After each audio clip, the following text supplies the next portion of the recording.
Во салата на општина Куманово вчера се одржа втора средба помеѓу председателката на Советот Ивана Ѓоргиевска, координаторите на советничките групи и представници на граѓани, поранешни работници во странство, информираат надлежните преку соопштение испратено до медиумите. Според соопштението, на конструктивниот состанок биле изложени информациите од одржаната средба со директорката на Управата за јавни приходи, пошто се дискутирало за продолжување на поддршката и препораките од страна на Советот на општината. Советниците до засегнатите граѓани доставиле неформални предлог заклучоци за разгледување по кои ќе следува дефинирање на барањата, односно точките на дневниот ред на наредната седница на Советот на општината.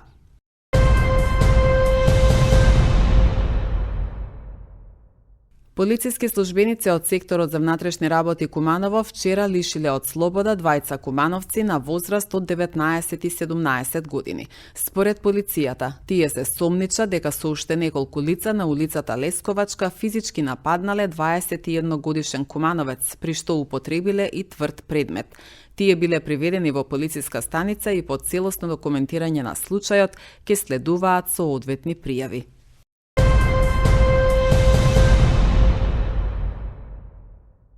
Ива Додевска, волонтер во општинската организација на Црвен крст Куманово, е победник на годинишната ораторска вечер насловена Црвен крст без граници. Второто место го освои Лина Прокоповска од Газибаба, а третото место и припадна на Сара Петковска, волонтер во општинската организација на Црвениот крст во Охрид.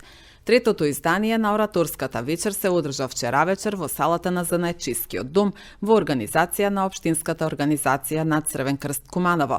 На настанот учествуваа средношколци од повеќе општини во земјава: Куманово, Струмица, Газибаба, Охрид, Виница, Битола, Крива Паланка и Гевгелија, кои претходно учествувале на објавениот конкурс и се избориле за финален настап.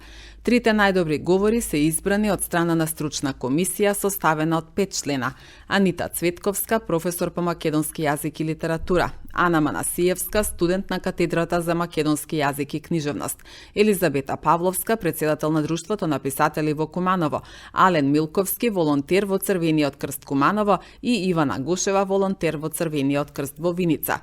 Преку манифестацијата се промовираа хуманите принципи, солидарноста и универзалната мисија на оваа организација, која има за цел преку активностите и поддршката на учесниците да ја зајакне меѓуинституционалната соработка во пошироки размери.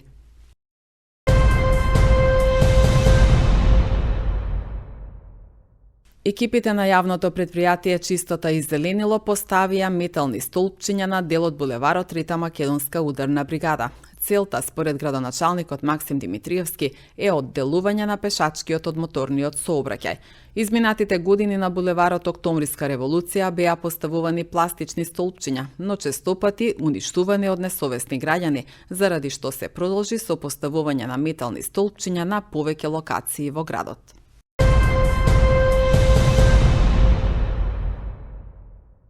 Секторот за внатрешни работи Куманово поднесе кривична пријава против 40 годишна кумановка поради постоење основи на сомненија за сторено кривично дело, неовластено производство и пуштање во промет на наркотични дроги, психотропни супстанции и прекурзори. Во февруари минатата година полициски службеници извршиле претрес во домот на пријавената, при што биле пронајдени и одземени марихуана и семки од растенијето канабис, соопшти полицијата.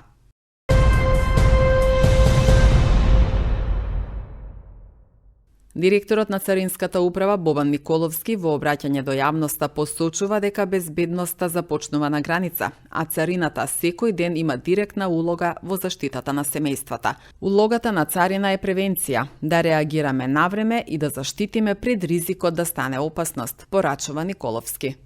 Кога зборуваме за безбедност, најчесто мислиме на полиција, армија или институции внатре во државата. Но вистината е дека безбедноста почнува многу порано, на граница. Царината секој ден има директна улога во заштитата на семејствата. Со тоа што спречува небезбедна храна да влезе во државата. Со тоа што контролира лекови, хемикалии и производи кои може да бидат опасни по здравието. Со тоа што спречува шверцот на стока што директно го загрозува секојдневието.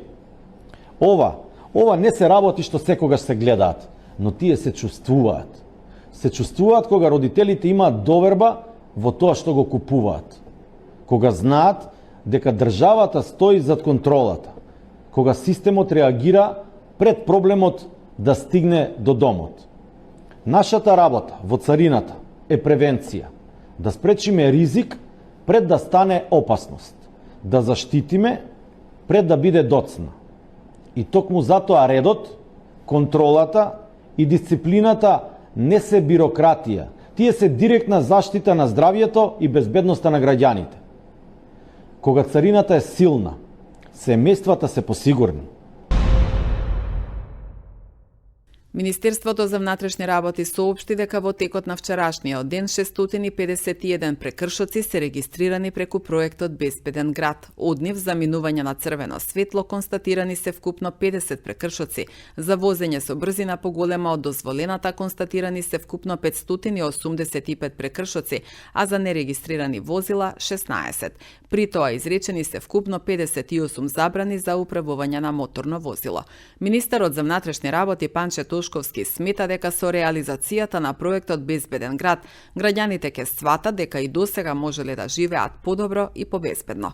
Самата бројка од 120.000 на прекршоци, на 500 прекршоци, навистина мислам е неспоредлива и како заслужува да сме горди како граѓани сите, заради тоа што резултатите првични од овие 2 дена навистина наговестуваат дека ние со овој проект имаме надеж која што е видлива дека безбедноста ќе подкренеме на одредено ниво и при тоа ќе се промени не само сообраќајната култура и сообраќајната свест. Ние овде ја подкреваме реално свеста на македонските граѓани дека не само што можеле да живеат подобро и побезбедно, туку со ваков пристап, сериозен пристап, наистина ние можеме и такако да си ја подобриме Македонија во секој еден сегмент каде што државата, кога ќе се вложи како што треба, во соработка и партнерство со граѓаните, затоа што овој резултат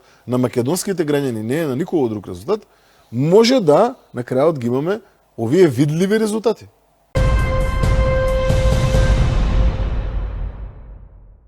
Играта лото не е само игра на среќа. Таа е дел од семејни традиции, лични приказни, но и символички ритуали преку кои што на датумите од родендените и позначајните семејни настани им даваме дополнителна вредност, впишувајќи ги како среќни броеви што можеби ќе ни донесат и добивка.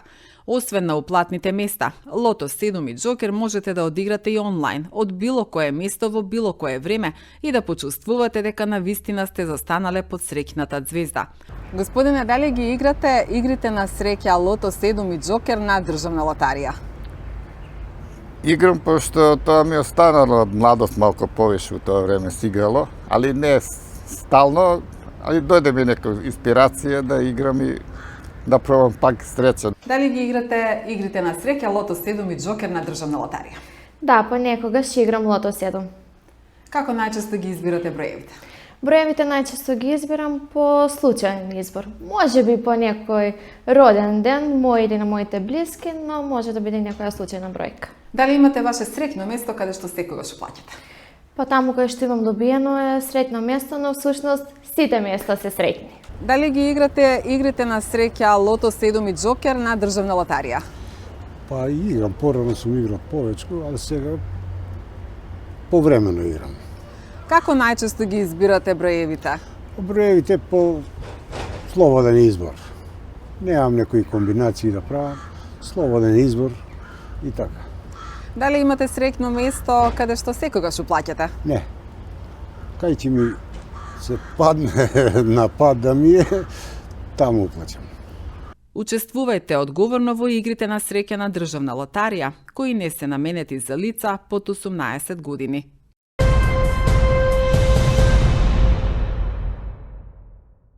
Министерот за економија и труд Бесар Дурмиши денеска го презентираше Законот за работно ангажирање лица. Со ова законско решение ќе се овозможи сезонско ангажирање на оние кои што сакаат да работат, а веќе остваруваат приход по некоја друга основа како што се студентите, пензионерите. Целта на овој закон е формализирање на сивата економија, која е дел од реформската агенда и еден од стратешките приоритети на владата, зашто директно влијае на економскиот раст, стабилност на јавните финансии и заштита на работниците. Според статистичките податоци, во 2024 година имало 694.000 вработени, од кои 85.000 биле неформално ангажирани, што е сериозен предизвик кој бара решение, истакна Дурмиши. Во првата фаза, како што рече, ќе бидат ангажирани работници во земјоделството, шумарството, рударството, угостителство, објекти за сместување и други услуги, каде што најголем број од лицата работеле на црно.